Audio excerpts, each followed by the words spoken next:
नेता पद पर आसीन होने से पहले शपथ ग्रहण करता है, फौज में पुलिस में सब जगह शपथ दिलवाते हैं।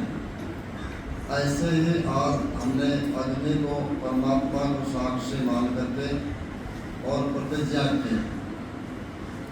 उसके साथ में बहन जी ने सूर्य को प्रतिनिधित्व बनाया।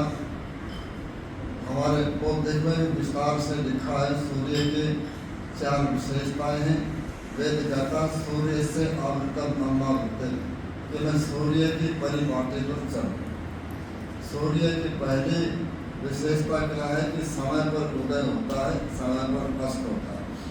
बौद्धिक ने अधिकांश आर्य वीरांगना और लिखा कि मुझ में देर तक सोने का अवगुण था। यहाँ पर आकर के मैंने अपनी दिनचर्या को सुधारा और अब 4 बजे सोने का अभ्यास हो गया। हमें गीत गाते हैं, अमृत वेला जाग अमृत बस रहा, छोड़ नींद का राग अमृत बस रहा, 4 बजे के पीछे सोना है अपने जीवन को खोना, सच खटिया को त्याग अमृत बस रहा। प्रातः काल जो उठ करके व्यायाम करता है तो शक्तिवान बलवान बनता है, पढ़ता है तो विद्वान बनता है, धन के लिए प्रयास करता है धनवान बनता है, भगवान की भक्ति करता है तो भगवान को प्राप्त होता है। और जो सूर्य उदय होने तक जो सोता है तो अथर्ववेद का मंत्र है उद्यंत एवं दृश्यताम वर्षताम वर्षाम दृश्यताम वर्ष आदत कि मैं शत्रुओं के तेज को इसी प्रकार से हरण कर देता हूँ। देवता कहता है इस प्रकार से उदय होता है सूर्य। उस समय जो सोता है उसके बुद्धि को, बल के, पराक्रम को, ओज तेज को सबका हरण सूर्य किरण दी जाती है। इसलिए हर हालत के अंदर जो है वो सूर्य उदय होने से 1 घंटा पहले तो जगना ही चाहिए। सूर्य की दूसरी विशेषता क्या है? सूर्य स्वयं प्रकाश। आप अपने बुद्धि का इतना विकास करो, इतनी विद्या पढ़ो, इतने गुणवान बनो कि सबको जग को मार्गदर्शक करो, औरों के पिछड़कों नहीं बनो, पश्चिम के अपसंस्कृति के पिछड़कों मत बनो। वो हमारी तरफ देख रहे हैं, उनको सुख शांति नहीं है तो हमारी तरफ को देख रहे हैं। सूर्य की तीसरी विशेषता क्या है? सूर्य सबका आकर्षण का केंद्र। सूर्य पृथ्वी से 13 लाख गुना बड़ा है और उसने अपने जो 8 ग्रह हैं सबको अपनी परिधि में आकर्षित किया हुआ, सब चारों ओर से उसकी परिक्रमा करते हैं। आप भी वीरांगनाओं सबके आकर्षण के केंद्र बिंदु बनो। आपको व्यक्तित्व विकास में बहुत कुछ बदला। बेटी बढ़ जाओ, ऐसे क्यों कर सीधे बढ़ जाओ। अपने और आकर्षित करना, गुणों की वृद्धि करना, इसी को संस्कार कहते हैं, इसी को संस्कृति कहते हैं और इसी का नाम पर्सनैलिटी डेवलपमेंट, व्यक्तित्व का विकास करना। तो जितने हो सके इस आयु में अधिक से अधिक अपने गुणों को ग्रहण करो तो उससे आपका व्यक्तित्व कई गुना अधिक बढ़ जाएगा और आप सबके प्रकाशित मार्गदर्शिका बनो, किसी के पिछले नहीं बनो। सूर्य की चौथी विशेषता क्या है? कभी कहता है कि उदयती सविता रक्तम रक्तम एवं अस्तमेति से सूर्य प्रातःकाल अरुण वर्ण का और मुस्कुराता हुआ उदय होता है। कोई उसको हाथ जोड़ता है, कोई प्रणाम करता है, जैसे आपने चक्षु सूर्य दर्शन किया, यह जो बुद्धि परिपाटी है। और कोई उसमें व्यायाम करता है। पशु पक्षी अपने दिनचर्या में भोजन के लिए जुट जाते हैं। जब वो दोपहर में तपता है तो कोई भी उसकी तरफ को नहीं देखता, सारे जग को प्रकाशित ऊर्जा दे करके जब वो सायंकाल अस्त होने लगता है तब कोई भी उसके स्वागत के लिए उपस्थित नहीं होता। लेकिन तब भी वो रक्त वर्ण हंसता हुआ अरुण वर्ण होता हुआ ही अस्त होता है। कवि क्या कहता है? संपत्तों से विपत्तों से महताम एक रूपता। महापुरुषों की एक विशेषता है कि चाहे सुख आए, दुख आए, लाभ आए, हानि आए, मान आए, अपमान हो, भूख प्यास सर्दी गर्मी, सब जगह समान रूप से एक रूप बने रहे। ये सूर्य की विशेषता है। तो इसलिए आपको सूर्य के गुणों को अपने धारण करना, और जब सूर्य नहीं आपने वायु को भी साक्षी मान करके प्रतिज्ञा की है, चंद्रमा को और देवों के देव महादेव परमात्मा को साक्षी मान करके प्रतिज्ञा की है। तो आर्यों और दस्यु में यही अंतर है। आर्या व्रता विसर्जनतो अधिक क्षमे, आर्य वो होते हैं जो भूमि पर व्रतों का सत्य, अहिंसा, संयम, सदाचार, परोपकार के व्रतों का पालन करते हैं, स्थापित करते हैं, उनको आर्य को। और दस्यु का अकर्मा, दस्यु कबिलो अवंतु, अन्य व्रतों अमानुष, जो पुरुषार्थ नहीं करते, जो अपने मेहनत की कमाई नहीं खाते, जो दूसरों की मुफ्त की कमाई पर अपना बोझ डालते, दस्यु है, राक्षस। और अभिनव अवंतु, जिसके जीवन में मर्यादा ही नहीं है, वो असुर होता है, दस्यु होता है। दस्यु उपक्षय, जो दूसरे के काम में रोड़ा अटका है उसको दस्यु कहते हैं। अभिनव अवंतु अन्य व्रतों, आर्यों जैसा सत्य इत्यादि, अहिंसा, न्याय, संयम, सदाचार के स्थान पर असत्य, हिंसा और स्वार्थ जिनके उसमें स्वभाव में है, तो वो दस्यु अन्य व्रतों अमानुष। मनुष्य किसे कहते हैं? मत्वा कर्माणि सेवते, जो सोच समझ करके काम करता है उसको मनुष्य कहते हैं। और जो पशु के समान काम करता है उसको पशु है।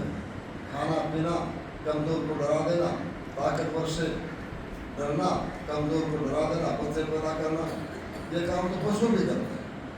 तो आपने अपने जीवन में व्रत को धारण किया है और ये अच्छी बात है।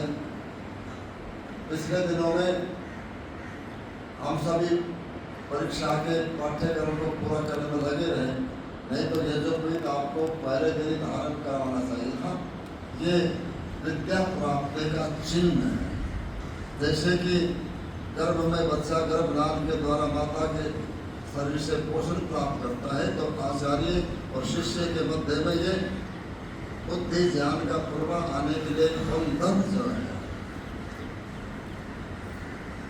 आचार्य ने आपने जो दिया मंत्र बोला, मम चित्ते ते प्रथम बता हुए, आज से तेरा और मेरा जो चित्त एक जैसा हो गया। मम वाचम एक मना दुष्स्व, मेरी वाणी को एकाग्र होकर के और उसको ध्यान से सुनना है, तदनुसार आचरण करना। और दूसरा जो है वो है सिर के ऊपर चोटी। कर्मचारियों को, हमारे शिक्षकों के कहे हुए चोटी है, और बेटे तुम्हारे भी चोटी है, बांध करके रखो। ये जो दाइन जैसे ऐसे बालों को बिखेरती हो, ये हमारी संस्कृति का नहीं। चोटी रखनी तो रखो, बांध करके रखो। बिखरे बाल अस्त व्यस्तता का प्रतीक है, सब चीजों में बाधा करते हैं। आपने तो अपने ब्रेक दूसरे हाथों दे रखे, कोई पकड़ लेता, क्या करो? तो इसलिए चोटी जो है इसी बात का प्रतीक है कि चोटी पर चढ़ा दे, चोटियाँ दे, गीत गाते बाद में बोलता हूँ। और तीसरा जो है कमर में मेघना होती है, प्राण अपान दोनों की गति को नियंत्रण करते हैं। छोटे चाहे लड़के माताएं उनको पगड़ी बांधते हैं। और अब विवाह शादी में जो महिलाएं पहनती है पगड़ी, शादी इत्यादि की ऊपर पहनती है, वो पगड़ी जब तक ब्रह्मचारी वृत्ति में आप संयम में है, जब तक ब्रह्मचर्य विद्यार्थी काल में आपको कुछ लोग तगड़ी इत्यादि रखनी चाहिए। तगड़ी का मतलब क्या है कि वो तगड़ा रखते, प्राण अपान गति को जो है वो रोकती है। और अथर्ववेद कहता है कि ये मेघना अग्नि के समान रक्षा करते हैं। तो जिस प्रकार से अपने बहन के सामने किसी के भी विचार पवित्र होते हैं, तो ये भाई के समान रक्षा करते हैं।